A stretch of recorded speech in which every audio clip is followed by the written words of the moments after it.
A millionaire watched in silence as the cleaning lady cradled his daughter, singing a lullaby from a forgotten homeland. His daughter, silent for months, was finally at peace, and the song was awakening something buried deep within him. What started as a simple act of care would unravel old wounds, challenge invisible walls, and rebuild a broken home through music. A story of healing, identity, and the quiet power of connection. Get ready, this one will move your soul. Subscribe to the channel, like the video, and tell us where you're watching from. Some wounds can only be healed by the voices we've forgotten how to hear. The silence was the first thing David Morgan noticed about his daughter. Not the absence of words, though that would come later, but the peculiar stillness that seemed to surround her like an invisible shell. 5-year-old Lily sat in her bedroom surrounded by toys that remained untouched, staring out the window at the manicured garden below. Her small fingers traced patterns on the glass that only she could see. Her reflection ghostly against the backdrop of autumn leaves tumbling across their sprawling lawn. Outside, gardeners trimmed hedges into perfect geometric shapes. Inside, the house felt like a museum, immaculate, preserved, and eerily quiet. David loosened his tie as he watched her from the doorway.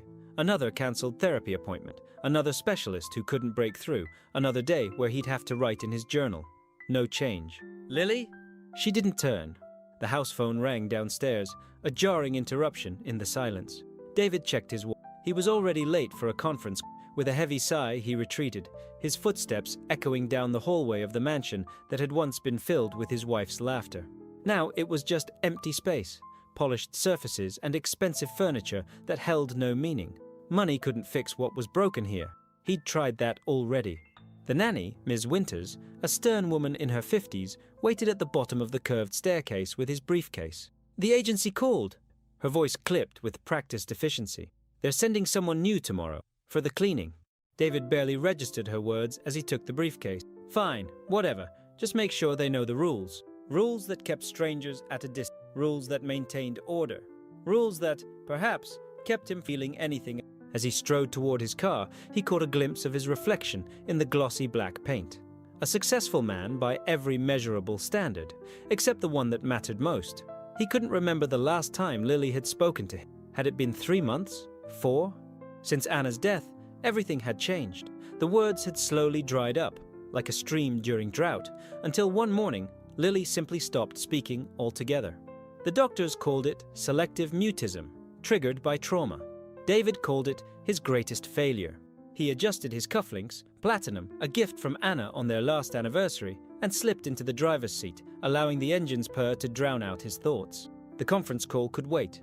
The emails could wait. But Lily, his daughter, was slipping away, and he had no idea how to pull her back. Elena Vasquez stood at the bus stop, clutching a worn leather bag against her chest. The crisp morning air painted her breath in delicate clouds as she checked the address on the wrinkled paper in her hand. Magnolia Lane, number 47. The wealthy part of town where houses weren't just homes, but statements, each one declaring its owner's success in marble and glass. Her new cleaning job, her 5th this month. The bus arrived with a hydraulic sigh, and Elena climbed aboard, taking a seat near the back. As the vehicle wound its way through increasingly affluent neighborhoods, she gazed out at front yards that grew progressively larger, at imported cars gleaming in circular driveways. A world away from the small apartment she shared with 2 other women, where the radiator clanked through the night and the neighbors' arguments penetrated the thin wall.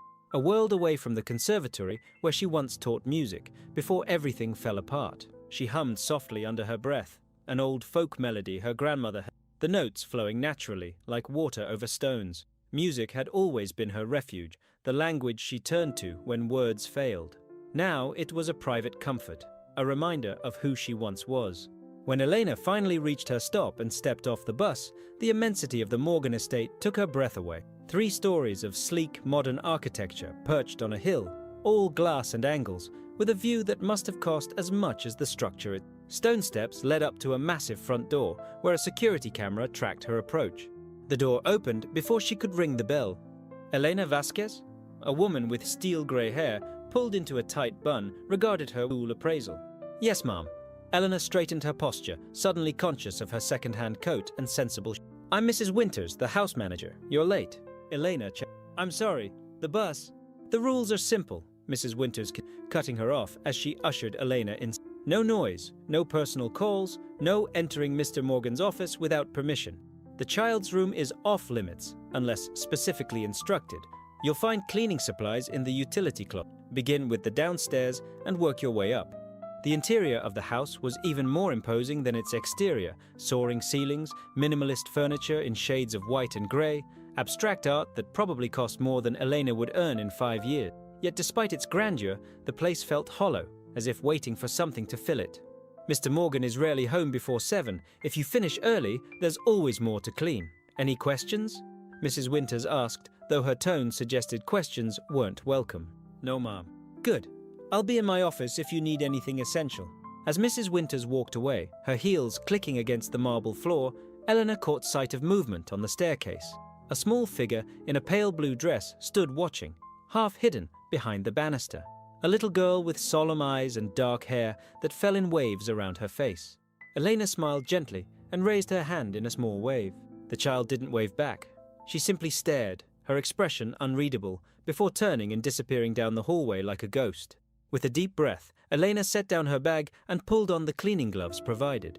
As she worked, she hummed softly, the same melody from the bus, a song about birds returning home after a long winter. The tune filled the empty space around her, warming the cold surfaces of marble and glass. She didn't notice the small figure that had returned to the top of the stairs, listening intently to every note. David's day unraveled in a series of frustrations, delayed contracts, endless meetings, and the persistent, nagging feeling that he was forgetting something important. By the time he pulled into his driveway that evening, his temples throbbed with the beginnings of a migraine. The house lights glowed softly against the darkening sky. Inside, he expected the usual routine. Mrs. Winters would update him on household matters, Lily would be upstairs, either with a tutor or alone in her room, and he would retreat to his office with a glass of scotch to tackle more work until exhaustion finally claimed him. But as he stepped through the front door, something felt different. The air smelled faintly of citrus and wood polish instead of the usual antiseptic cleanness. The marble floors gleamed with a warmer luster, and there was something else, a sound so unexpected it stopped him in his tracks. Not from a radio or television, but a human voice, rich, melodic, and hauntingly beautiful. The language wasn't English. It flowed with unfamiliar cadences, rising and falling like gentle waves. David followed the sound down the hallway, moving quietly, almost afraid that whatever spell had been cast would break if detected. When he reached the entrance to the living room, he froze. There, sitting cross-legged on the plush carpet, was a young woman he didn't recognize, presumably the new cleaning person. But it wasn't her presence that stunned him. It was the sight of Lily curled against the woman's chest, her small fingers tangled in the fabric of the stranger's sleeve, her eyes closed in peaceful surrender. The woman rocked gently as she sang, her own eyes half closed, completely unaware she was being watched. One hand stroked Lily's hair with tender, rhythmic movements. David couldn't move, couldn't speak. For months, Lily had rejected physical contact from everyone, including him. She'd shrunk from touch, as if it burned her skin. Yet here she was, willingly nestled against a complete stranger, her body relaxed in a way he hadn't seen since before Anna's death. Something twisted in his chest, a complicated knot of emotions he couldn't untangle. Relief, jealousy, hope, fear. The woman must have sensed his presence because her eyes suddenly opened fully, meeting his gaze. The singing stopped abruptly. She looked startled, then deeply embarrassed, gently easing Lily away as she scrambled to her feet. "I'm so sorry, sir," she said, her accent giving a musical quality to her words. "I was just—" "What are you doing?" David asked, his voice emerging sharper than intended. Lily's eyes snapped open at the sound of his voice. The peaceful expression vanished from her face, replaced by the familiar blank mask she'd worn for months.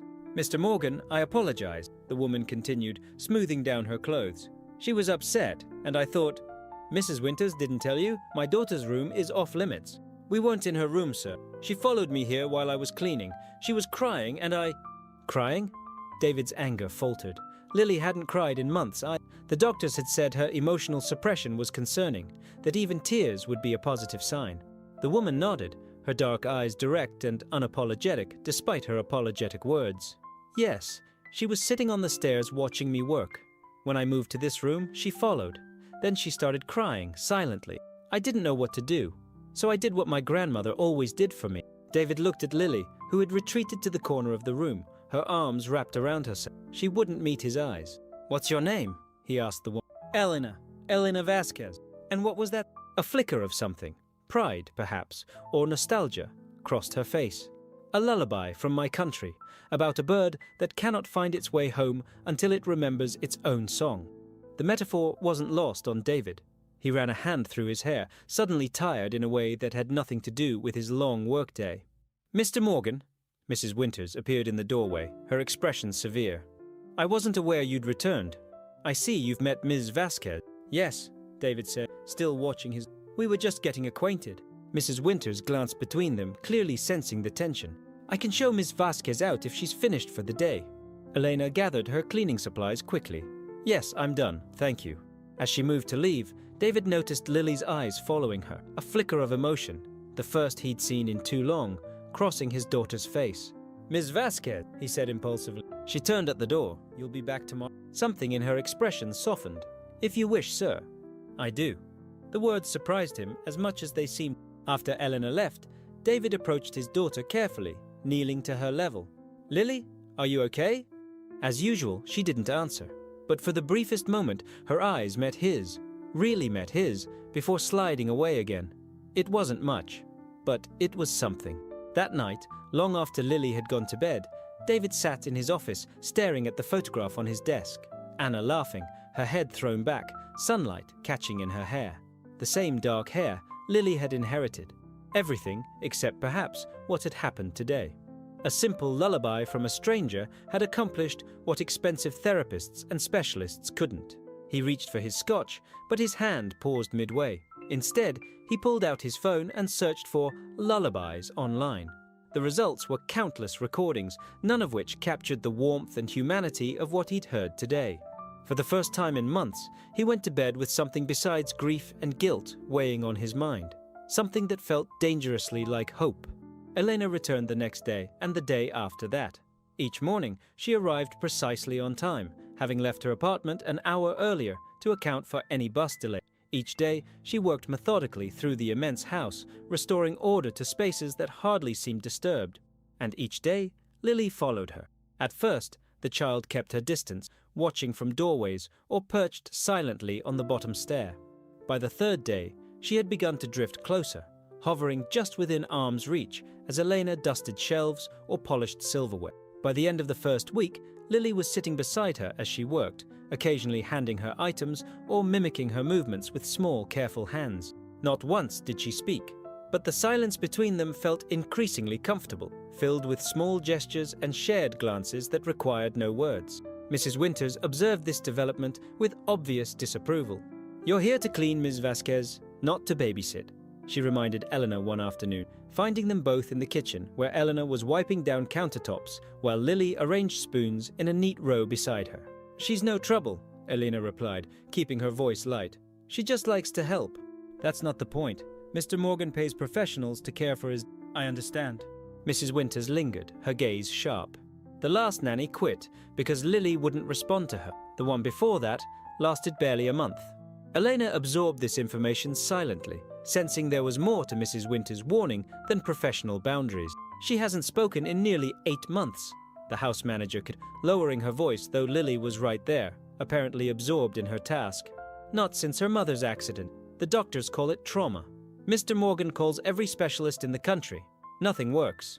Elena glanced at Lily, who continued arranging spoons with methodical precision, seemingly oblivious to the conversation about her. But Elena noticed the slight tension in the child's shoulders, the way her movements had become more deliberate. "I'm not trying to replace anyone," Elena said carefully. "I'm just cleaning."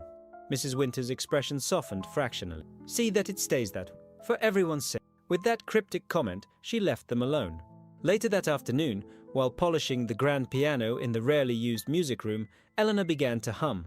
It was a habit so ingrained she hardly noticed she was doing it until she felt a tug on her sleeve. Lily stood beside her, pointing at the piano keys with unmistakable intent. Elena hesitated. Playing wasn't cleaning, it would be overstepping, and yet... She set aside her cloth and sat on the bench, patting the space beside her. Lily climbed up without hesitation. "This was my favorite thing, once upon a time," Elena said, running her fingers lightly over the keys without pressing them. Music was my whole world. Lily watched, transfixed, as Eleanor finally allowed herself to play. Just a simple melody at first, the same lullaby she'd sung before. The notes filled the room, awakening the space from its long dormancy. When she finished, Lily placed her small hand over Elena's, then pressed one finger down on a key. The single note hung in the air between them. "That's a C," Eleanor told her. "Would you like to learn more?" Lily nodded, an actual response that made Eleanor's heart leap. For the next 20 minutes, Eleanor showed her simple patterns, guiding her tiny fingers. Lily's face remained solemn, but her eyes shone with concentration and, Eleanor thought, a glimmer of joy. They were so absorbed that neither noticed David standing in the doorway, briefcase still in hand, having returned home early to find the house filled with music for the first time in years. He watched in silence as his daughter, who had retreated so deeply into herself that doctors feared she might never fully return, sat captivated beside the cleaning lady, making sounds that seemed to awaken something long dormant in both of them. When Lily successfully played a simple 3-note sequence, Eleanor clapped softly. "Beautiful! You're a natural! Just like..." She stopped herself, but David heard the words she didn't say. "Just like your mother." Anna had played. Not professionally, but passionately. The piano had been her refuge too. After her death, he couldn't bear to hear it, but couldn't bring himself to remove it either. So it had sat, untouched, collecting dust until today. He must have made a sound, because Eleanor suddenly looked up, her hands flying away from the keys as if burned. "Mr. Morgan, I'm so sorry, I was just..." "Don't stop," he said quietly. Lily turned at the sound of his voice, her expression closing like a flower at dusk. "Please," he added, setting down his brief. "I'd like to hear." Elena glanced at Lily, who stared down at the keys, her shoulders hunched slightly. "Perhaps another time," Elena said gently. "I should finish the upstairs rooms before I leave." David nodded, understanding. His presence had broken whatever spell had formed. As Elena rose from the bench, Lily slid off and disappeared through the door opposite him, avoiding his gaze entirely. Alone with Elena, David struggled to find the right words. "She used to play," he finally said. "Anna, my wife, she taught her the basics. Before." Elena nodded, waiting for him. "I haven't heard in this house since the accident." "I apologize if I overstepped," Elena said. "But she seemed interested, and I thought..." "No," David interrupted. "Don't apologize. This is the first time I've seen her engage with anything." He paused, then added more quietly, "with anyone." Something in Elena's expression shifted. Compassion, but also recognition, as if she understood loss in a way most people couldn't. "Music can reach places words cannot," she said simply. David considered her for a moment. She was younger than he'd initially thought, probably in her late 20s. There was a quiet dignity in the way she stood, despite her obvious discomfort at being caught doing something beyond her assigned duty. "Were you a musician?" "Before, I taught music," she replied, a shadow crossing her face. "In my country, a lifetime ago." Before he could ask more, Mrs. Winters appeared in the doorway. "Mr. Morgan, your conference call is scheduled in 10 minutes, and Ms. Vasquez, the upstairs bathrooms still need attention." The moment broken, Elena nodded and quickly gathered her cleaning supplies.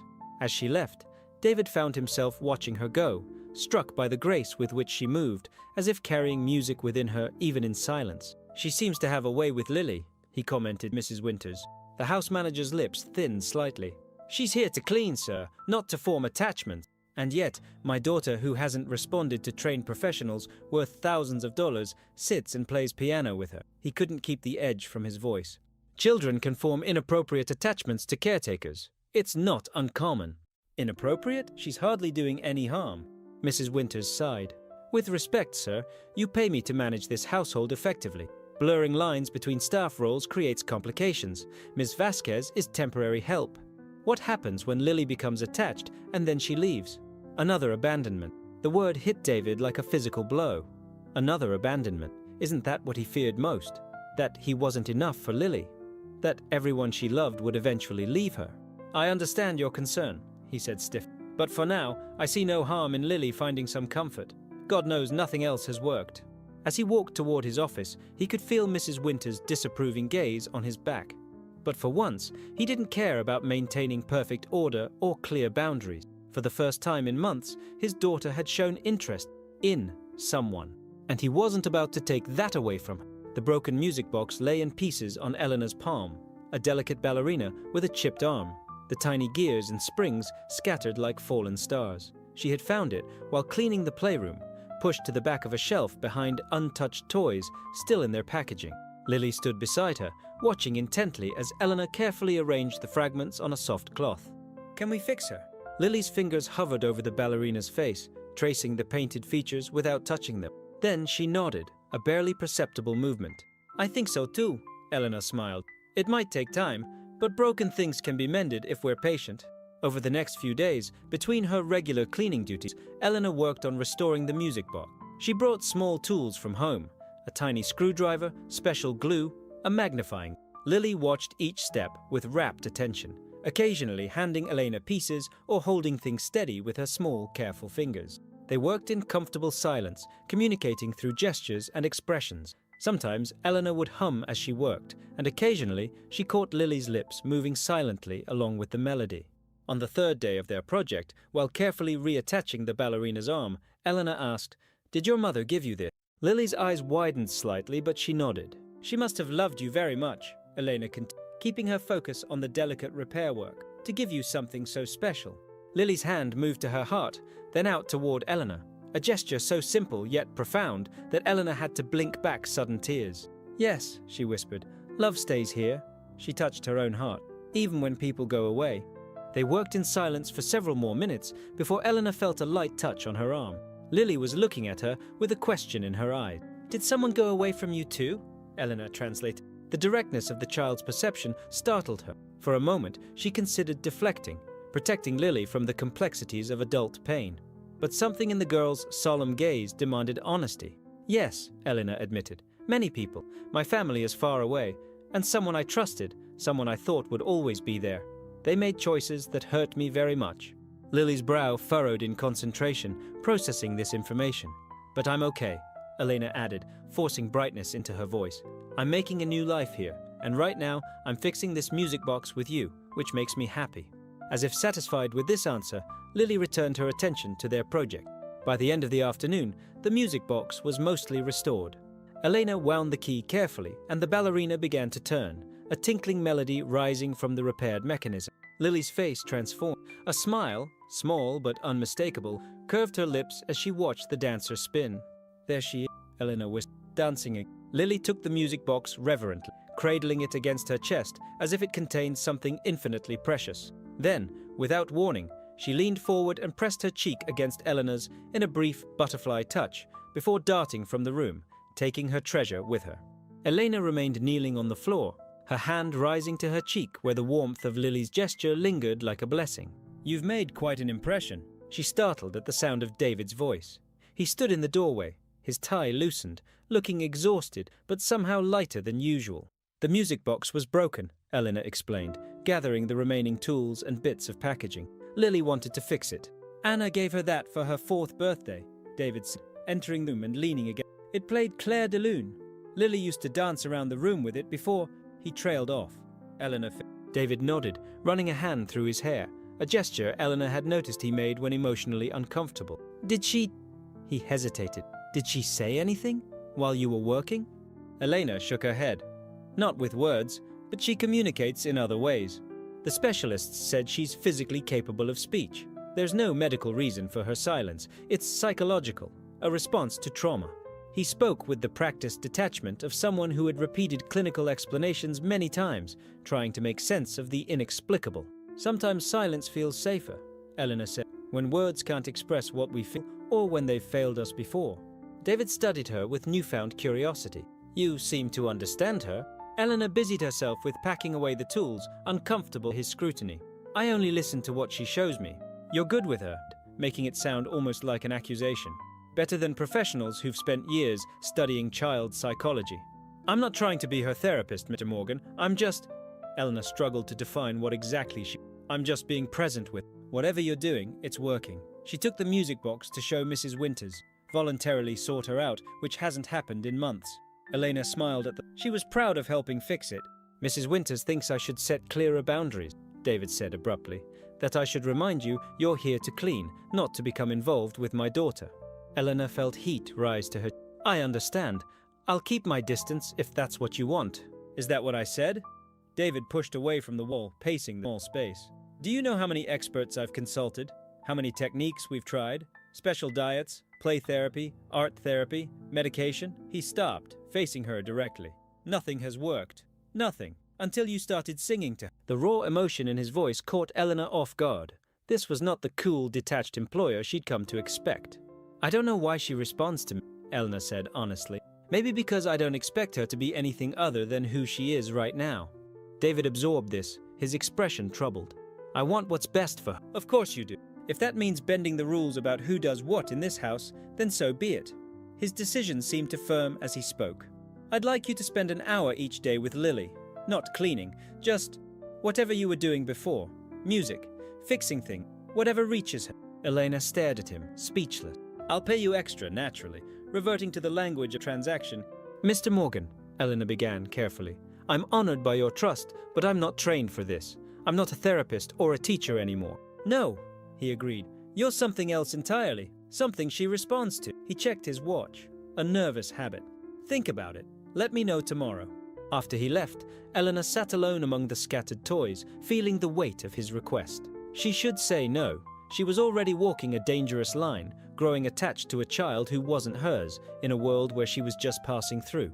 And yet, the memory of Lily's face as the ballerina began to dance again flooded her mind, the tiny, precious smile that had briefly illuminated features too solemn for one so young. How could she possibly walk away from that? The first intentional session between Eleanor and Lily took place in the music room on a rainy Tuesday afternoon. Eleanor had arrived with a small bag containing simple instruments from her home country. A hand drum, finger cymbals, a wooden flute carved with birds. Lily examined each one with careful reverence, testing sounds, feeling textures. Her favorite was the drum, which she balanced on her crossed legs, tapping out hesitant rhythms that grew more confident under Elena's gentle guidance. David observed part of the session from the hallway, unnoticed by either of them. He watched as his daughter, who had been trapped in her private world of silence for so long, engaged with sound and movement, as if rediscovering long-forgotten joys. The hour stretched to 90 minutes before he reluctantly interrupted, reminding them of Lily's scheduled tutor. As Lily packed away the instruments, her movements were reluctant, almost stubborn. We'll continue tomorrow, Eleanor promised her. Perhaps we can make something of our own. Lily brightened visibly at this suggestion, nodding before following Mrs. Winters upstairs for her lesson. Left alone with Eleanor, David found himself uncharacteristically lost for "Thank you," he finally mentioned, "for doing this." Elena nodded, gathering her things. She has a natural feeling for rhythm, and she remembers melodies perfectly after hearing them just once. Like her mother, David said. A brief, awkward silence fell between them.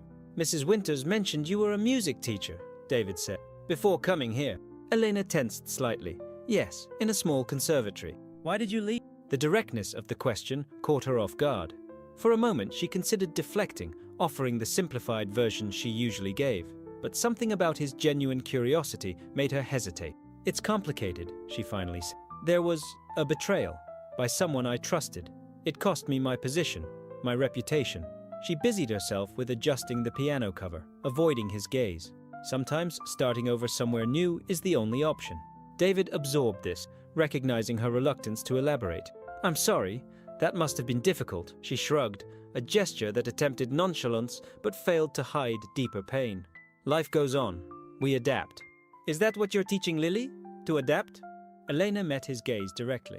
I'm teaching her that it's safe to feel again, that expressing emotion through music or art doesn't make the pain worse. It transforms it into something else, something bearable. The insight struck David with unexpected force. Wasn't that exactly what he'd been unable to do? To transform his own grief into something bearable? Something that didn't threaten to consume him whole? And is that true for adults too? The question emerging more vulnerable. A small, sad smile touched Eleanor's lips. In theory. Some of us are better at it than others. Before he could respond, Mrs. Winters appeared in the doorway. Mr. Morgan, your sister is on the phone. She says it's urgent. The mention of his sister Catherine broke the moment's strange intimacy. David nodded, straightening his posture. We'll continue tomorrow then, he said formally, echoing Elena's earlier promise to. As he walked away, he was acutely aware of Elena watching him go, and of the unfamiliar feeling stirring in his chest. Something between gratitude and an unsettling awareness that the lines in his carefully ordered life were beginning to blur. Autumn deepened around the Morgan estate, Leaves turned vibrant shades of amber and crimson before drifting to the ground, where landscapers promptly removed them, maintaining the property's immaculate appearance despite nature's messy transitions. Inside, subtle changes were taking place that couldn't be so easily managed. Each day, Lily seemed to unfurl a little more in Eleanor's presence. Though she still didn't speak, she had begun to hum, soft, tentative sounds that followed Eleanor's melodies like a shadow. Their sessions expanded beyond music. They created simple art projects, mixing natural materials Elena brought from her neighborhood park with expensive supplies from Lily's untouched craft cabinet. They planted herb seeds in small pots for the kitchen windowsill. They invented a private language of gestures and expressions that grew increasingly complex. Mrs. Winters observed these developments with wary resignation, having apparently accepted David's decision despite her misgivings. Occasionally, Eleanor would catch the house manager watching them with an expression that hinted at some private sorrow of her own. One afternoon, after Lily had left for a doctor's appointment, Mrs. Winters lingered in the doorway of the sunroom where Eleanor was cleaning up their latest project, leaf prints pressed onto canvas. She used to be quite chatty, Mrs. Winters said unexpectedly, before the accident, always asking questions, making up stories. Elena looked up, surprised by the unsolicited confidence. Mr. Morgan doesn't talk about it, Mrs. Winters, entering the room and adjusting a curtain with practiced precision. The accident. It happened so quickly. One minute Mrs. Morgan was driving to pick up Lily from a playdate, the next she trailed off, shaking her head. The child was waiting at her friend's house when they got the call. She hasn't spoken since. Elena absorbed this information silently, understanding better now the depth of Lily's trauma. "Why are you telling me this?" she finally asked. Mrs. Winters turned, her usual severity softened by something like resignation. "Because you should know what you're dealing with. This isn't just a child who's shy or stubborn. This is a child who watched her world collapse." "I know what that's like." "I believe you do." Mrs. Winters studied her with new consideration. "Which is perhaps why she responds to you." A silence stretched between them, not entirely uncomfortable. "I had a daughter once," Mrs. Winters said suddenly, the confession startling in its vulnerability. "We're estranged now. Haven't spoken in 11 years. She smoothed an invisible wrinkle from her skirt. "Sometimes I see her in Lily. The way she concentrates, the stubbornness." Elena didn't know how to respond to this unexpected glimpse behind the house manager's stern facade. "What I'm trying to say," Mrs. Winters continued, "is that I understand why Mr. Morgan has allowed this arrangement. But be careful, Ms. Vasquez. Healing hearts is delicate work, more delicate than any antique in this house." With that cryptic warning, she turned and left, her footsteps fading down the hallway, leaving Elena to wonder about the wounds that shaped them all. David sat in his office reviewing quarterly reports, but his focus kept drifting to the sounds filtering through the partially open door. Eleanor's voice explaining something to Lily, the occasional tap of the drum, a burst of melodic notes from the piano. The changes in his daughter were subtle, but unmistakable. Her posture had softened. She made eye contact more frequently. Twice in the past week, she had approached him voluntarily, once to show him a drawing, and once, astonishingly, to sit beside him while he worked, leaning against his arm as she paged through a picture book. Progress reports from her therapist noted the improvements, attributing them to some breakthrough in their sessions. David hadn't corrected this assumption. How could he explain that the real catalyst was the cleaning lady who sang lullabies and fixed broken things? His phone buzzed with a message from Catherine. "Arriving tomorrow. Staying for the weekend. Hope that's still okay." He sighed, typing a quick affirmative response. His sister meant well, but her visits always left him drained. As Anna's best friend since college, Catherine carried dual burdens, her own grief and her fierce protectiveness toward Lily. She questioned every decision he made regarding his daughter, convinced he was either doing too much or too little to help her recover. How would she react to Elena's presence in their lives? The thought made him uneasy enough that he set aside his work and ventured toward the music room. He paused in the doorway, taking in the scene. Elena sitting cross-legged on the floor with Lily, arranging colored scarves in patterns while singing a playful counting song. His daughter's face was animated, her hands moving in rhythm with the melody. For a moment, David allowed himself to imagine Anna witnessing her joy at seeing Lily engaged and happy again. The thought didn't bring the usual sharp pain, but rather a bittersweet warmth. "Mr. Morgan," Elena acknowledged him, her song trailing off. "We were just finishing up." "No, please, don't stop on my account." Lily glanced between them, then deliberately placed another scarf in the pattern they were creating on the floor, a spiral of colors that reminded David of the abstract paintings Anna had loved. My sister is visiting tomorrow, watching Lily's reaction carefully. She'll be staying the weekend. His daughter's hands stilled, her expression closing. Aunt Catherine is looking forward to seeing you, he added gently. She mentioned bringing that puzzle you both started last time. Lily returned to arranging scarves, her movements now less fluid, more mechanical. Eleanor observed this with quiet attention. Perhaps Lily would like to make something special to show her aunt when she arrives. A welcome gift. David felt a rush of gratitude for her intuition. That's a wonderful idea. What do you think, Lily? After a moment's consideration, Lily nodded, though without enthusiasm. We could work on it tomorrow during our session. Another nod, slightly more interested. Later, after Lily had gone upstairs with Mrs. Winters for her bath, David found Elena in the kitchen, placing her instruments carefully in her bag. Thank you for suggesting the welcome gift. Catherine can be overwhelming. Having something planned might help ease the transition. Elena smiled. Children often feel powerless during disruptions to their routine.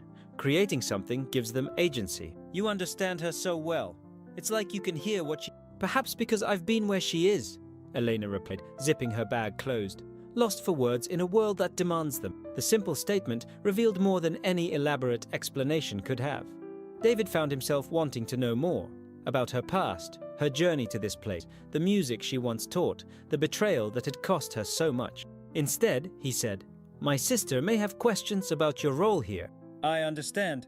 I'm the cleaning lady who's overstepping, Eleanor said with... No, David corrected firmly.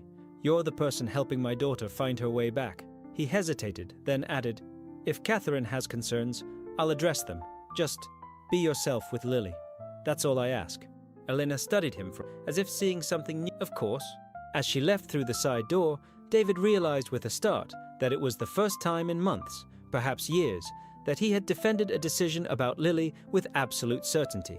The realization was both empowering and terrifying. Catherine Morgan arrived like a whirlwind the following afternoon. Designer luggage, rapid-fire questions, and critical glances that missed nothing about the house's condition or her brother's appearance. You look tired, embracing him briefly before scanning the foyer. Where's my favorite niece? Your only niece is upstairs finishing her lessons with practice. She'll be down soon. Catherine set down her handbag on an antique console. And how is she? Really? Your updates have been frustratingly vague. She's improving, David said carefully. There have been some positive developments. Is she talking yet? No, but she's communicating more, engaging more. Catherine's expression softened with genuine concern. David, it's been 8 months. Have you considered the residential program I mentioned? The one in Switzerland has incredible success rates with trauma cases. I'm not sending my daughter to another continent to be treated by strangers, David replied, more sharply than intended. They're not strangers. They're world-renowned specialists. She needs stability, Kath. Routine, familiar surroundings. What she needs is to break out of this pattern, to be challenged therapeutic. Anna would have... Don't, David interrupted, his voice low. Don't tell me what Anna would have wanted. The tense moment was broken by the appearance of Lily at the top of the stairs, Mrs. Winters behind her. The child had changed into a blue dress, Anna's favorite color, and her hair was neatly braided. Catherine's face transformed instantly, lighting up with genuine joy. There she is, my beautiful girl. She rushed to the stairs, arms outstretched. Lily descended slowly, accepting her aunt's enthusiastic embrace with the same passive tolerance she showed most physical affection these days.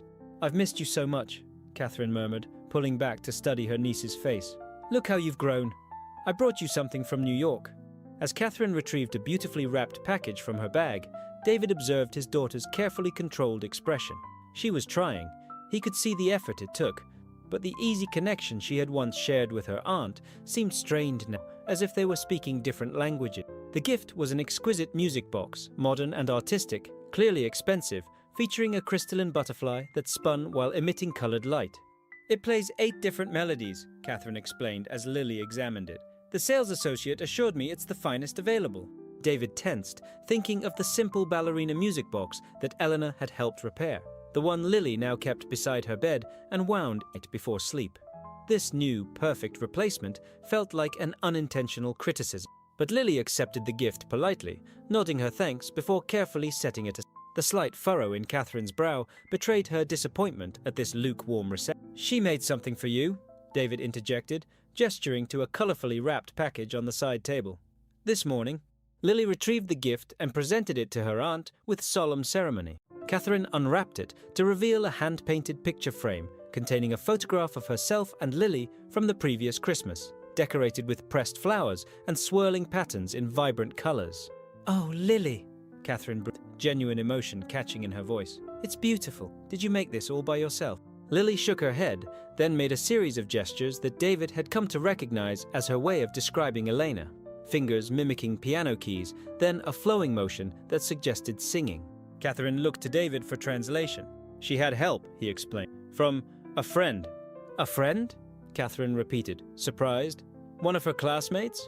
Before David could respond, the side door opened, and Elena entered, carrying her usual bag of supplies. She stopped short at the sight of the family gathered in the foyer. "Oh, I'm sorry," she said, her accent more pronounced in her surprise. "I didn't realize you had company." Catherine's gaze sharpened with immediate assessment, taking in Eleanor's simple clothes, the worn leather bag, her obvious discomfort at the interruption. "You must be the new cleaning person Mrs. Winters mentioned," she said, with the polite but distant tone she reserved for service providers. "Don't mind us. Please, carry on with your duties." David cleared his throat. "Actually, Catherine, this is Elena Vasquez. She's been working with Lily on music and art therapy." Catherine's smile froze. "I see. And what are your qualifications, Ms. Vasquez?" Eleanor straightened slightly. "I was a music teacher before coming to this country." "How interesting," Catherine said in a tone that suggested anything but. "And now you clean houses and practice therapy without a license." "Catherine," David warned. "It's a valid question, David," not taking her eyes off Eleanor. "You've consulted with leading child psychologists, and now you're letting the cleaning lady experiment with my niece's emotional well-being?" Eleanor flushed but held her ground. "I don't pretend to be a therapist. Lily and I simply make music together, create art. If that's helping her, I'm grateful." Lily, sensing the tension, moved deliberately to stand beside Elena. She took the woman's hand and tugged her toward the music room with clear intent. "Lily, honey," Catherine called, "don't you want to catch up with your auntie first? I've come all this way to see you." Lily hesitated, caught between competing loyalties. David intervened. "Why don't we all go to the music room? Lily can show you what she's been learning." The suggestion created an uneasy truce. In the music room, Eleanor sat at the piano with Lily beside her on the bench. Together, they played a simple duet, Eleanor handling the complex bass line, while Lily contributed a clear, sweet melody. Catherine watched with an unreadable expression as her niece performed with evident pride and concentration. When they finished, Lily looked to her aunt for approval. After a measured pause, Catherine smiled. "That was lovely, Lily. You've been practicing hard." Lily nodded emphatically, then gestured to Eleanor with obvious affection. "Yes, it seems Ms. Vasquez has been a good teacher," Catherine acknowledged, her tone carefully modulated. To Eleanor, she added, "You clearly have a gift for connecting with children." "Lily makes it easy," Eleanor replied diplomatically. "She has natural talent." An awkward silence, broken by Mrs. Winters, announcing that dinner would be served in... "I should go," Eleanor said, rising from the piano bench. "Lily, shall we continue tomorrow?" The child nodded eagerly, then surprised everyone by giving Elena a quick hug before she left. After Elena's departure, Catherine maintained a pleasant facade through dinner and the evening routine, waiting until Lily had gone to bed before confronting her brother in his study. "What exactly is going on here, David?" she demanded, pacing the room while he poured them both a drink. "You hire a housekeeper with no credentials, and suddenly she's responsible for Lily's emotional development." David handed her a glass of scotch. "It wasn't planned. It just evolved," Lily responded to her. "Of course she did. Children respond to attention and novelty. That doesn't make it therapeutic." "You saw them together," David counted. "When was the last time you saw Lily that engaged, that present?" Catherine sipped her drink, her expression troubled. "I'm not denying there's been some improvement, but this arrangement feels inappropriate. Boundaries are important for a child who's experienced trauma." "Do you think I don't know that?" David set down his glass, harder than it. "I followed every expert recommendation for months. Nothing worked. Nothing.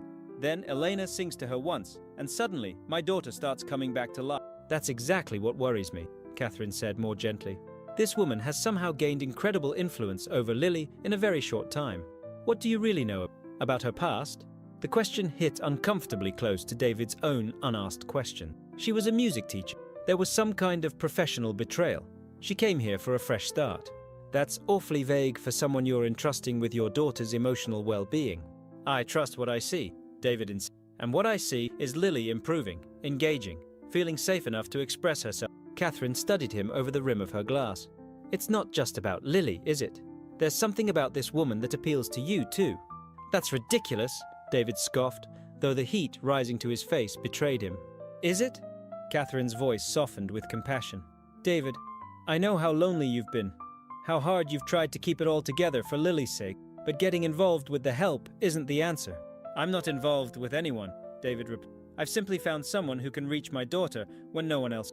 And if she leaves, what then? Lily loses another person she's attached to? The question hung in the air between them, giving voice to the fear that had been growing in David's mind with each passing day. The fear of Lily's fragile progress collapsing like a house of cards. I won't let that happen, he said, with more certainty than he felt. Catherine sighed, setting down her glass.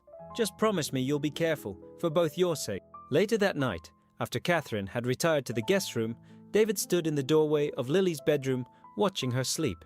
The repaired ballerina music box sat on her nightstand, silent now, but poised as if ready to dance again at a moment's notice. His sister's warnings echoed in his, mingling with the memory of Eleanor's voice singing in a language he didn't understand but somehow felt in his bones.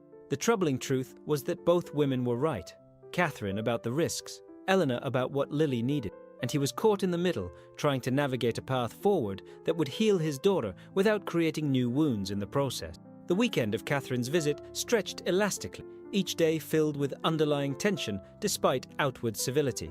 By Sunday afternoon, when her car finally disappeared down the long driveway, both David and Lily seemed to exhale collectively. That wasn't so bad, was it? David asked his daughter as they stood in the foyer. Lily's expressive shrug spoke volumes. The following day, Eleanor arrived to find Lily waiting eagerly by the door, a marked contrast to the subdued child of the weekend. Mrs. Winters briefed Eleanor on Catherine's departure with cool efficiency, but there was a new note in the house manager's voice, something almost like approval. Ms. Morgan had many questions about your background, Mrs. Winters informed her. Mr. Morgan defended your position quite firmly. I hope I didn't cause problems. Their disagreements predate your arrival, Mrs. Winters assured her. Ms. Morgan has strong opinions about Lily's care, always has. As the weeks passed, autumn gave way to early winter. The trees stood bare against increasingly grey skies, and frost etched delicate patterns on the windows each morning. Inside, the house grew gradually warmer, not just in temperature, but in atmosphere. Elena's sessions with Lily expanded in scope. They created simple songs together, Lily composing melodies that Elena harmonized. They explored rhythm games that involved the whole body, turning the music room into a space of movement and laughter. They began a project to record sounds from around the house and garden, creating an audio collage of their shared environment. Most significantly, Lily had started making vocal sounds beyond humming, experimental tones that weren't quite words but were clearly intentional. Her therapist noted this development with cautious optimism, suggesting that full speech might return when Lily felt completely safe again. David found himself lingering during these, work forgotten, as he observed the growing bond between. Sometimes he joined in, awkwardly at first, then with increasing comfort, as Lily's delight in his participation became evident. One Tuesday afternoon, as the first snow of the season dusted the grounds, Elena introduced a new element to their session, a folk tale from her homeland, acted out with simple hand puppets she had made. The story featured a brave young bird who lost its voice in a storm, but found it again by helping others. Lily was transfixed, leaning forward on her cushion as Eleanor voiced different characters and moved the puppets through their narrative journey. When the story reached its triumphant conclusion, the birds singing again to guide lost forest creatures home, Lily clapped her hands in delight. "Would you like to try telling a story?" Elena asked, offering the puppets. To David's amazement, Lily nodded eagerly.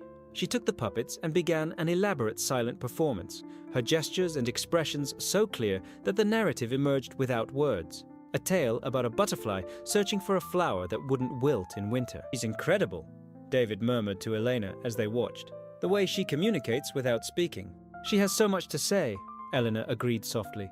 "She just needs safe ways to say it." After Lily's performance concluded with a bow, she surprised them both by retrieving her repaired music box from a shelf. She wound it carefully, then set it in the center of their circle as the ballerina began to spin. "Mama's song," her voice a fragile thread of sound, barely audible above the tinkling melody. David froze, certain he had imagined it, but Eleanor's widened eyes confirmed what he had heard. His daughter had spoken, two simple words that broke months of silence. Lily looked between them, her expression both anxious and proud. "Yes," Elena said gently, as if this moment of miracle required the softest of acknowledgement. "Your mama's beautiful song." Lily nodded, then pointed to Elena. "Your song too," she whispered. "And mine." Tears sprang to David's eyes, hot and sudden. He moved to kneel beside his daughter, opening his arms in silent Lily stepped into his embrace without hesitation, her small body fitting against his as if returning to a place long abandoned but never forgotten. "I love you, Lily," he murmured, using the had been absent. "Love you, Daddy." Over Lily's head, David's eyes met Eleanor's. She was watching them with a complex mixture of joy and something else, a shadow of distance, as if already stepping back from a moment too intimate to witness. Later, after an emotional call to Lily's therapist and a special dinner to celebrate the breakthrough, David found Eleanor preparing to leave. Mrs. Winters had already gone home, and Lily was upstairs choosing books for bedtime, insisting on selecting them herself now that she had reclaimed her voice, though she still spoke sparingly, as if testing the waters of verbal expression. "You're leaving early," David observed, finding Eleanor in the kitchen gathering her things. "I thought you might want private time with Lily tonight," she explained. "This is a significant moment for both of you." "Because of you," David said. "This happened because of you." Elena shook her head. "No. Lily found her voice because she was ready, because she felt safe enough to try. And you helped create that safety." He stepped closer, emotion making him bolder than... "I don't know how to thank you." "Seeing her speak is all the thanks I need," Eleanor replied, her smile genuine but guarded. An impulse seized David, a desire to know more, to understand the woman who had brought such transformation to their lives. "Have dinner with me," he said abruptly. "Not here. Somewhere else. A proper restaurant." Elena's surprise was evident. "Mr. Morgan." "David, please." "David," she acknowledged, the name sounding different in her accent. "I don't think that would be appropriate." "Why not? Two adults having a meal, a conversation. What's inappropriate about that?" Elena sighed, setting down her bag. "You know why. I work for you. I'm here to help Lily." "And you have." "Extraordinarily so." He ran a hand through his hair, frustrated by his inability to articulate what he was feeling. "I just want to know you better. Outside of this house. Outside of our roles here." Elena studied him for a long moment, her expression unreadable. "What happened today was wonderful," she finally said. "But it's also delicate. Lily is just beginning to find her way back. Complications between adults could disrupt that progress." "Complications," David repeated. "Is that what you think I'm suggesting?" "I think," Eleanor said carefully, "that you're feeling grateful and emotional after a breakthrough with your daughter. That's natural, but my responsibility is to maintain clear boundaries for Lily's sake." The gentle rejection stung more than David expected. He stepped back, professional composure sliding back into place like a familiar mask. "Of course, you're right. I apologize if I made you uncomfortable." "You didn't," Eleanor assured him, her voice softening. "I'm honored by your trust, but Lily needs consistency right now, stability." The echo of Catherine's warnings about boundaries rang in David's ears, making him acutely aware of his misstep. "I understand. Please forget I mentioned it." Elena gathered her bag again, hesitating at the door. "Tomorrow at the usual time?" "Of course," David replied with forced casualness. "Lily will be waiting." After she left, he stood alone in the kitchen, feeling oddly bereft despite the day's incredible progress. His daughter had spoken, a miracle he had almost stopped believing would ever happen.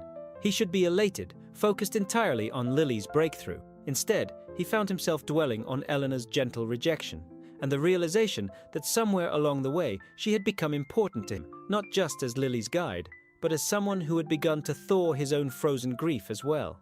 As winter settled fully over the landscape, transforming the estate into a snow-covered wonderland, Lily's progress continued to astonish everyone around her. Words returned gradually at first, then in increasing rushes, simple phrases blossoming into complete sentence, whispers strengthening to a clear, sweet voice that grew more confident each day. Her school principal suggested she might return to regular classes after the winter break, a prospect that filled David with both pride and trepidation. Lily herself seemed cautiously excited about rejoining her classmates, especially after Eleanor helped her practice social interactions through role-playing games. These developments brought both joy and an undercurrent of change to the household routine. As Lily required less specialized attention, Elena's role began to shift subtly back toward its original parameters. Though their music and art sessions continued, they were gradually reduced to accommodate Lily's increased schoolwork and the return of normal childhood activities. David observed this transition with mixed emotions. His daughter's recovery was everything he had hoped for, yet it also meant that Elena's presence in their lives, so vital during the crisis, was becoming less essential. The thought left him with an unexpected sense of loss that he tried to dismiss as simple gratitude. The awkwardness following his impulsive dinner invitation had faded, replaced by a careful professionalism that maintained appropriate distance while acknowledging the unique bond they all shared. If Elena noticed his occasional lingering glances or the way he found reasons to be present during her sessions with Lily, she gave no indication. Mrs. Winters, however, noticed everything. "You're playing with fire," she commented one evening after Eleanor had left and Lily had gone upstairs to practice her. Attachments in situations like rarely end well for anyone involved. David looked up from the financial report he'd been pretending to read. "I don't know what you're talking about." Mrs. Winters' expression was knowing, but not unkind. "Ms. Vasquez has been good for Lily, better than any of us could have anticipated. But as Lily improves, difficult questions arise about what happens next." Meaning? Meaning that children form attachments quickly, but they're also resilient. Adults, however, she let the implication hang in the air between them. David closed the report with a snap. "Elena is a valued member of this household, nothing more." "If you say so, sir." Mrs. Winters turned to leave, then paused. "For what it's worth, I believe she cares deeply for Lily, perhaps too deeply for someone in her position." The observation lingered in David's mind long after Mrs. Winters had gone. He had noticed it, the way Elena sometimes caught herself before using endearments with Lily, how she occasionally stepped back from natural displays of affection, maintaining professional boundaries even as genuine love shone in her. It was that love, honest and unselfish, that had helped heal his daughter, and perhaps, though he was reluctant to admit it, had begun to heal something in him as well. The annual winter recital at Lily's school approached rapidly. Though she had been excused from participating, given her extended absence, Lily insisted on performing, a decision that both thrilled and worried David. Her therapist supported the idea, suggesting it represented an important step in reclaiming her normal life. Elena helped her prepare, selecting a simple piece that showcased Lily's progress without overwhelming her. They practiced diligently during their sessions, with Lily growing more confident each day. 2 days before the recital, during their final rehearsal, Lily made an unexpected request. "I want Elena to come," she announced, her voice clear and determined. David, who had been observing from the doorway, exchanged glances with Elena. "To your recital?" he clarified. Lily nodded emphatically. "She helped me the most. She should be there." Elena's expression was carefully neutral. "That's very kind of you to think of me, Lily. But recitals are usually for family. You are family," Lily insisted, with the straightforward logic of a child. "You fixed the music. You fixed me." The simple statement hung in the air, heavy with implication. Elena's composure faltered visibly. "Lily," she began gently, "I didn't fix you. You were never broken. You just needed time and space to find your voice again." "But you helped," Lily persisted. "Please come, please." Elena looked to David, clearly uncomfortable with being put on the spot. "We'd be honored if you attended," he said, making the decision with surprising ease. "As our guest, not as an employee." Relief and gratitude washed over Lily's face. "Thank you, Daddy." She turned to Elena with a beaming smile. "You'll see. I'll play perfectly." Later, as Eleanor prepared to leave, David followed her to the side door. "You don't have to come if it makes you uncomfortable," he said quietly. "I can explain to Lily." Eleanor adjusted her scarf, her expression thoughtful. "It's not that I don't want to be there. She hesitated. "Professional boundaries exist for a reason. Lily's making wonderful progress, but she's still vulnerable." "I understand," David said. "But sometimes I think we adults get too caught up in rules and boundaries. Lily sees with a clearer eye. She knows who's truly been there." Elena smiled sadly. "Children see the present moment perfectly. Adults have to consider the future." "And what does the future look like?" The question is more pointed than intended. Elena met his gaze directly. "Lily returns to school, resumes normal activities, needs me less and less." She spoke matter-of-factly, without self-pity. "Eventually, she won't need special sessions at all. That's the goal, isn't it? For her to heal completely?" The reality of this trajectory, the natural conclusion of Eleanor's role in their lives, struck David with unexpected force. And then I go back to being just the cleaning lady," Eleanor said. "Or I move on to another position. Life continues. Is that what you want?" Elena's expression softened. "What I want isn't relevant, David. What matters is what's best for Lily." Those things aren't mutually exclusive, aren't they? Elena countered gently. Attachments between employers and household staff rarely end well, especially when children are. The echo of Mrs. Winter's warning was so precise that David wondered if the two women had discussed this very topic. I'm not just your employer anymore, and you're not just my... Whatever labels they don't fit what's happened here. Eleanor didn't disagree, but neither did she offer an alternative definition. Instead, she said, I'll come to the recital. For Lily, she deserves to have everyone who cares about her there to witness her courage. As she turned to leave, David was struck by the realization that she had acknowledged caring for Lily, but had carefully avoided any mention of her feelings toward him. Whether that was deliberate or coincidental, he couldn't be sure. What he did know was that the carefully ordered life he had constructed after Anna's death, the emotional walls, the rigid routines, the professional distance he maintained from everyone, had been irrevocably altered. And regardless of titles or boundaries or propriety, he didn't want to return to the frozen existence he had endured before Eleanor had brought music back into their home. The evening of the winter recital arrived with a fresh snowfall that transformed the school grounds into a scene from a holiday card. Inside the auditorium, parents and siblings filled the rows of seats, programs rustling as they waited for the performances to begin. David sat in the second row, checking his watch repeatedly. Catherine had flown in specifically for the event and sat beside him, elegant in a cashmere sweater and pearls. Mrs. Winters had accepted their invitation to attend and was seated on his other side, her usual severe expression softened by evident pride in Lily's participation.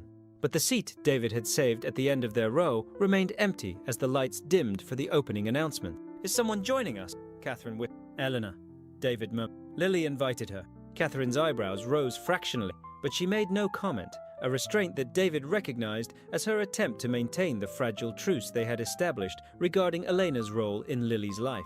The program began with the youngest students performing simple pieces, their earnest concentration drawing indulgent smiles from the audience. David applauded automatically after each performance, but his attention kept drifting to the auditorium doors. Lily was scheduled to perform in the middle section of the program. As her turn approached, David felt his anxiety mounting, not just for his daughter's sake, but also at the thought that Elena might miss the moment she had helped make possible. Just as the music teacher announced Lily's name, the auditorium door opened. Elena slipped in quietly, looking slightly breathless, snowflakes still melting in her dark hair. She wore a simple blue dress David had never seen before, elegant in its simplicity. Their eyes met briefly as she took the empty seat. Bus was late, she whispered apologetically. Did I miss her? David shook his head, relief washing over him. Perfect timing. On stage, Lily appeared in a navy blue dress with silver stars embroidered along the hem, an outfit she had selected herself with great deliberation.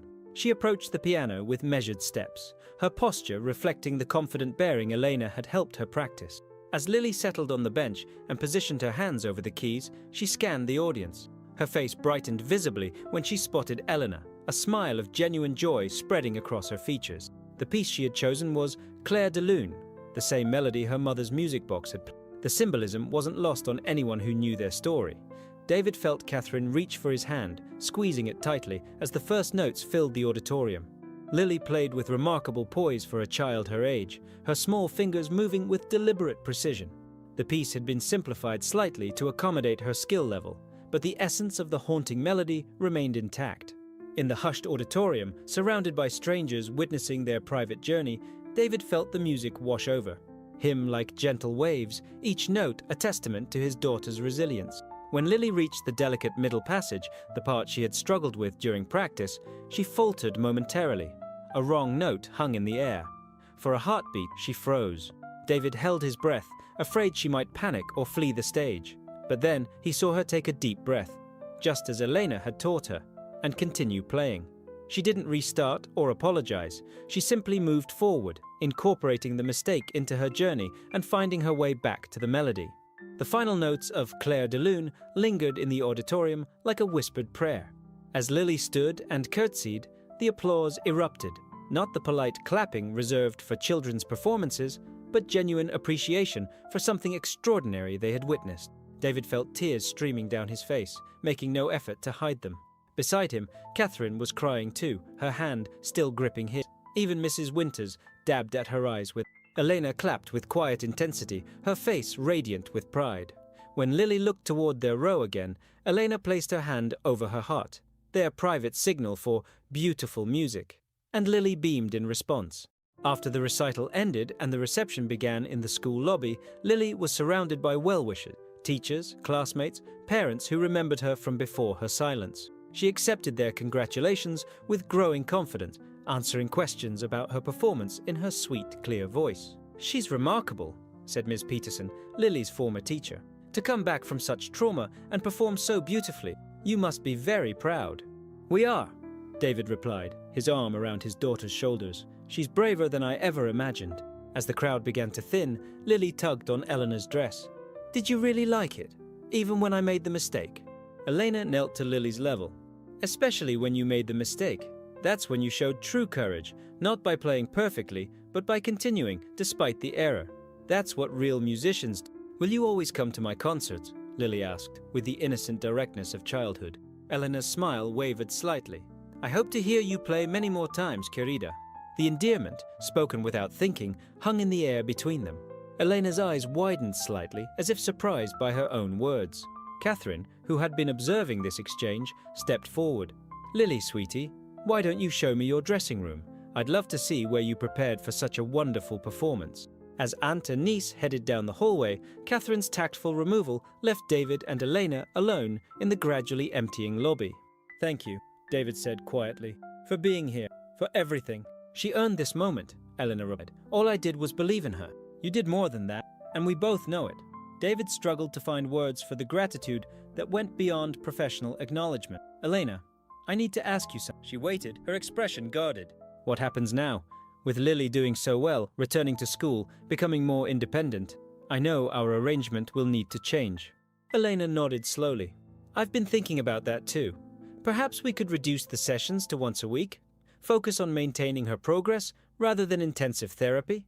"That's not what I meant," David said, stepping closer. "I mean, what happens between us?" Eleanor's composure faltered. "David, we've talked about this. Talked around it. We've hidden behind professional boundaries what's appropriate. Watching Ling, how proud you are, how much you've both grown, gathering. I can't pretend." "What are you saying?" "I'm saying that somewhere in the process you've helped heal, and I don't want to lose that. I don't want to lose you." Elena was quiet for a long moment, her dark eyes searching his face. "David, you don't understand. My situation here, it's more complicated than you know." "Then help me She glanced around the nearly empty lobby, then made a decision. "Not here. Could we go somewhere to talk properly?" 30 minutes later, they sat across from each other in a quiet corner booth at a 24-hour diner, coffee growing cold between them as Elena finally shared her story. "I wasn't just a music teacher in my country," she began, her voice low.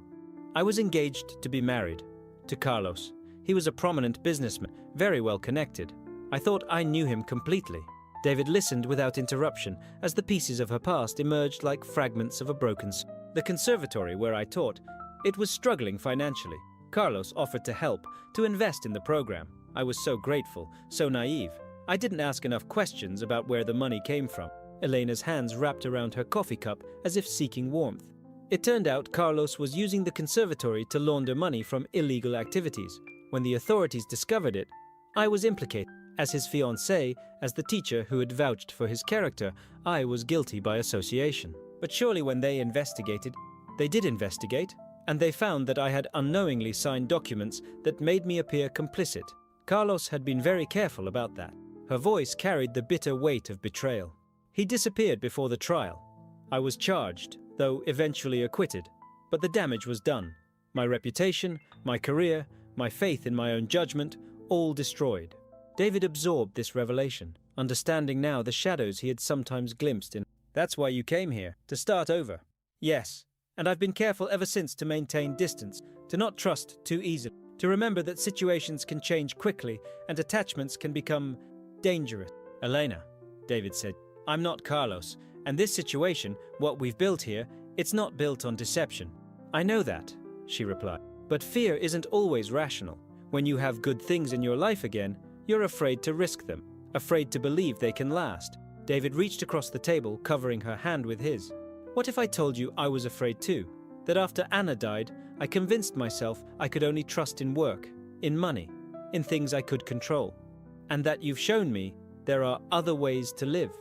Elena did pull her hand away. What are you asking me? I'm asking you to stay, not just as Lily's music teacher, not just as someone who works in my house. I'm asking you to be part of our family, to let us be part of yours. Tears. And what happens when immigration authorities discover our relationship? People question how convenient it is that the wealthy widower marries his foreign housekeeper. When Catherine decides I did a vulnerable child, the practical concerns she raised were valid, David knew. There would be challenges, complications, judgments from others. Then we face those things together. Elena, I've spent 8 months watching you give everything to help my daughter, asking for nothing in return. I've seen your integrity, your kindness, your strength. Anyone who questions your motives doesn't know you at all. Elena wiped her eyes with the back of her free hand. It's not that simple. Why not? Lily loves you. I love you. You love us. I can see it in everything you do. Why can't it be that simple? The word hung between them. Love, spoken aloud for the first time. Elena stared at him, her expression cycling through surprise, hope, and fear. Because, she whispered, the last time I believed in love, it nearly destroyed me. The last time you believed in love, you were trusting someone who didn't deserve it. David countered. This is different. We're different. Elena was quiet for a long time, her thumb tracing patterns on his hand. Finally, she spoke. If we do this, if we try, it has to be gradual. For Lily's sake, she's made so much progress, but she's still healing. We can't disrupt her stability. Agreed, David said, relief flooding through him. We take it slowly, let things develop naturally. And your sister, Mrs. Winters, what will they say? Catherine will adjust.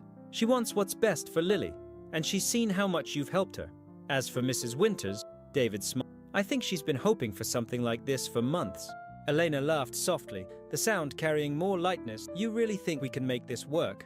I think, David said, lifting her hand to his lips and pressing a gentle kiss to her knuckles, that the three of us have already been making it work. We just haven't acknowledged it yet. When they returned to the house that night, they found Lily and Mrs. Winters in the kitchen, sharing hot chocolate and reviewing every moment of the recital.